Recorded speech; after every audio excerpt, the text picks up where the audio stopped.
बोले कि आप मधुमक्खी पालन करेंगे सर?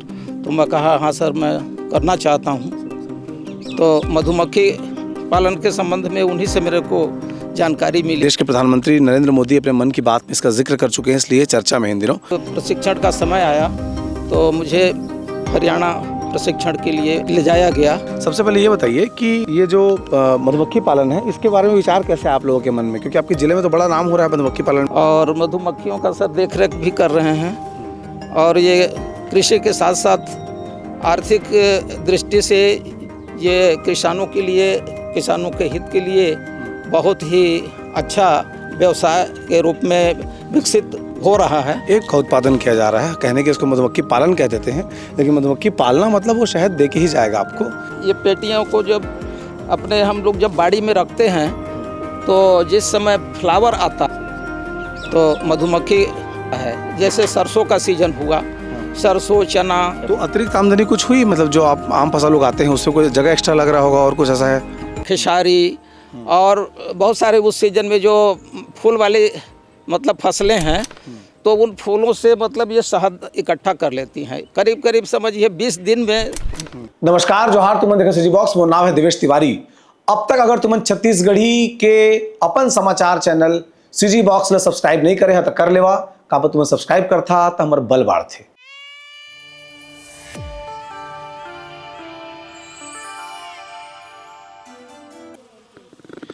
तो जो मधुमक्खियों की आवाज़ आप सुन रहे हैं, इसे सुनकर आमतौर पर हमको डर लगता है।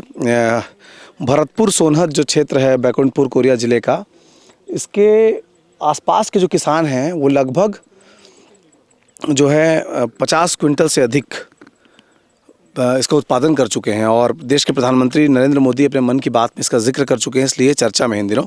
तो मैं पहुंचा हुआ हूं बैकुंठपुर के करीब एक गांव में। आसपास का नज़ारा मैं चाहता हूं एक बार देखिए, क्या खूबसूरत माहौल है यहाँ का। हालांकि सरगुजा अपने आप में बहुत सुंदर जगह माना जाता है, क्योंकि आसपास बड़े बड़े पहाड़ हैं, और जिस जगह मैं खड़ा हूँ एक बीच की एक खेत पे खड़ा हूँ, और उसके आसपास आप देखिए चारों तरफ पहाड़ है।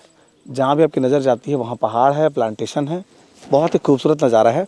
और उसके बीच में जब आप पहाड़ी इलाके में होते हैं तो किसान को इस बात की चिंता करनी होती है कि जो वैकल्पिक फसलें हैं उनको आप कैसे ले सकते हैं। जो सामान्य रूप से आप फसल ले रहे हैं उसके अलावा आप कैसे दूसरी फसलों की दिशा में ध्यान दे सकते हैं। तो अब हमारे साथ जो किसान हैं उनसे बातचीत करेंगे। आ जाओ भैया, इधर आ जाओ। सबसे पहले अपने गांव का नाम बता दीजिए।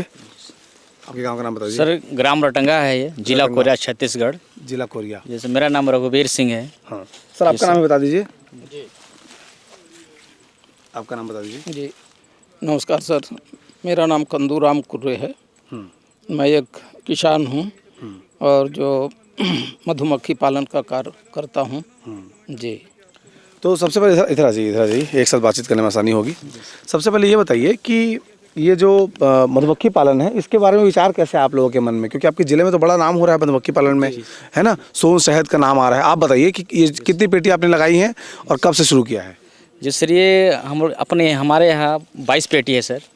22 पेटी से इंदिरा गांधी विश्वविद्यालय से मिला है, हरियाणा से। अपन लोग ट्रेनिंग में गए थे वहाँ। हरियाणा का ट्रेनिंग कर? जी सर, वहाँ ट्रेनिंग गए थे। वहाँ अपन लोग 10 दिन गए, 10 दिन के लिए। हाँ। ट्रेनिंग वहाँ से अपन को इंदिरा गांधी विद्यालय से उसके माध्यम से मिला 22 पेटी। 22 पेटी उसी जीवन अपन उसी से मतलब कोच काबुल फ्लावर का जैसे कर रहे हैं वो जी, उसे ट्रेनिंग मिले, उसके माध्यम से सीख मिली, उसको यहाँ कर रहे हैं सर। अच्छा जी सर। तो कुछ एक आध बार आपने हार्वेस्ट किया है?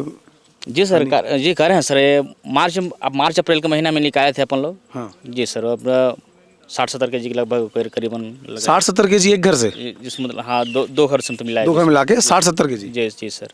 अच्छा। मिलाए थे अपन लोग। जी सर, यहाँ से निकाले थे। तो अतिरिक्त आमदनी कुछ हुई, मतलब जो आप आम फसल उगाते हैं उससे कोई जगह एक्स्ट्रा लग रहा होगा और कुछ ऐसा है? सर हुई सर।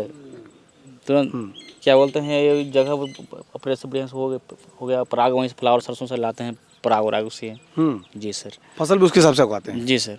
अब सर आप पूरा प्रोसेस बताइए। आपने अच्छी ट्रेनिंग ली है, आपने हमको रानी वाला जो मधुमक्खी है वो भी दिखाया। अब इसके साइकिल को पूरा आराम समझा दीजिए एक बार, ताकि जो लोग किसान इसकी खेती करना चाहते हैं वो लोग भी जान सके, समझ सकें। जी, मैं एक किसान हूँ, मैं ग्राम नगर का हूँ। और सबसे पहले तो सर, अब इससे प्रेरणा हम लोगों को ये कृषि विज्ञान केंद्र के ही माध्यम से मिला है। एक यहाँ पर संस्था है नगर के पास, जिसका नाम तिलवंडाड़ है। वहाँ वहाँ कोरिया एग्रो प्रोडक्ट कंपनी है तिलवंडाण में। वहाँ के जो संचालक हैं वो मेरे को एक बार अपना जानकारी दिए, बोले कि आप मधुमक्खी पालन करेंगे सर? तो मैं कहा हाँ सर, मैं करना चाहता हूँ। तो मधुमक्खी पालन के संबंध में उन्हीं से मेरे को जानकारी मिली, और इसके बाद जब प्रशिक्षण का समय आया तो मुझे हरियाणा प्रशिक्षण के लिए ले जाया गया। वहाँ हम लोग प्रशिक्षण लिए। इसके बाद जब आए हैं तो 1 महीने के बाद हम लोगों को जनवरी में 25 पेटियाँ हम लोग को प्रोवाइड की गई जी। और हम लोग पालन कर रहे हैं तब से, और मधुमक्खियों का सर देख रेख भी कर रहे हैं। और ये कृषि के साथ साथ आर्थिक दृष्टि से ये किसानों के हित के लिए बहुत ही अच्छा व्यवसाय के रूप में विकसित हो रहा है। एक बात तो ये सर कि आप लोगों को ट्रेनिंग मिल गई है ना जी। और दूसरा ये बताइए कि ट्रेनिंग मिलने के बाद पेटी भी चलिए सरकार ने आपको प्रोवाइड करा दिया कृषि विज्ञान केंद्र के माध्यम से, उसके बाद क्या क्या प्रोसेस, ट्रेनिंग में क्या सीखा और क्या ध्यान देना है कि वहाँ जो सीख के नहीं आ पाए कि कुछ लूपहोल रहे होंगे जो आप लोगों ने यहाँ पता लगाया होगा? जी हाँ सर, जो ट्रेनिंग लिए हम लोग उसको अपना कार्य रूप में यहाँ भी प्रैक्टिकल के तौर पर कर रहे हैं। ये एक चीज़ है मधुमक्खी पालन में, यहाँ एक समस्या ये है कि इसमें एक माइट कीट लगता है। तो माइट कीट के लिए हम लोग को कम से कम उसके लिए दवा ये केवीके के माध्यम से बोले थे कि आप लोगों को उपलब्ध कराया जाएगा। तो शायद उसके लिए आगे कार्रवाई किए हैं मंगाने के लिए जी। इसमें मधुमक्खी के पेटियों में जो है ये आपका माइट कीट का ही प्रकोप ज़्यादा होता है जो मधुमक्खियों को क्षति पहुंचाती हैं। खटमल बोलते हैं क्या? हाँ, वो खटमल के ही समान होते हैं होता है। जी, वो खटमल के ही समान होते हैं। अच्छा, लकड़ी को नुकसान करते हैं वो? हाँ, वो उसके मधुमक्खियों के छत्ते को नुकसान करती हैं और उसके मोम को जो है खाती हैं। हाँ। और उसमें जो पराग होते हैं उनको भी वो खाते हैं जी। तो जैसे जितने डब्बे दिखाई दे रहे हैं उसके बारे में थोड़ा बताइए कि कैसे आप लोगों ने शुरू किया था, कैसे उसके अंदर का प्रोसेस होता है? ये डब्बे सर जो रखे हुए हैं इसमें एक डब्बे में 8 फ्रेम हैं जो ये मशीन के ही द्वारा तैयार किया गया है। और इसलिए उसको तैयार मतलब रेडीमेड लगाया गया है कि उसमें मधुमक्खियों को कम मेहनत लगे, वो डायरेक्ट जो है अपना प्रोडक्ट मतलब तैयार कर सकें। शहद जो है। तो फ्रेम किस चीज़ से बना है? वो फ्रेम आपका एक लकड़ी का है। हाँ। मैं उनको आपको दिखाना चाहूँगा। दिखा दीजिए। उसमें छेड़ दिया है ना इसको तो।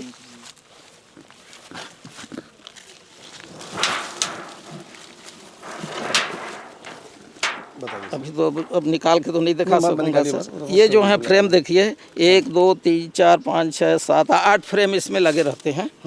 और इन फ्रेमों में जो छत्ते बने हुए हैं वो मतलब मशीन के द्वारा तैयार किया गया है। मोम से ही? हाँ, मोम से ही उनको मतलब कृत्रिम छत्ता बना करके दिया गया है। इसलिए बना के दिया गया है ताकि मधुमक्खियों को कम मेहनत करना पड़े और पहली बार में एक रहवास मिल जाए। हाँ, वो डायरेक्ट जो है अपना पोलन और नेक्टर मतलब इसमें इकट्ठा करना शुरू कर दें। तो कितने दिन का प्रोसेस होता है और पहले कौन से मधुमक्खी आप डाल के लाते हैं इसमें? ये मधुमक्खियाँ जो हैं ये हम लोगों को झारखंड से उपलब्ध कराया गया है कृषि विज्ञान केंद्र और आपके जिला प्रशासन के सौजन्य से जी। एक किसान को 25 पेटियां दी गई हैं। तो इसमें जो वैरायटी है सर मधुमक्खी की वो आपका एपिस मेलिफेरा, ये इजराइल एपिस मेलिफेरा ये इजराइल से लाई गई है जी। और ये प्रजाति जो है एपिस मेलिफेरा ये सबसे अधिक शहद देने वाली प्रजाति है। अच्छा जी। भारत तो इसमें कैसे आपने प्रोसेस किया कि कितने दिन का प्रोसेस होता है, कैसे शहद कलेक्ट करते हैं बताइए? हाँ, इसमें सर ये पेटियों को जब अपने हम लोग जब बाड़ी में रखते हैं तो जिस समय फ्लावर आता है जैसे सरसों का सीजन हुआ, सरसों, चना, खेसारी और बहुत सारे उस सीजन में जो फूल वाली मतलब फसलें हैं तो उन फूलों से मतलब ये शहद इकट्ठा कर लेती हैं। करीब समझिए 20 दिन में 20 दिन में ये पूरे पेटियों को भर देती हैं। हाँ। और जब वो उसमें शहद भर जाता है तो इस फ्रेम को उठा करके देखा जाता है। तो इस फ्रेम में ये जो शहद है इसमें जैसे भर जाएगा तो उसको मधुमक्खियाँ इनको सील कर देती हैं। अच्छा जी, और तब हम लोगों को मालूम हो जाता है कि शहद जो है इसमें अब तैयार हो चुका है।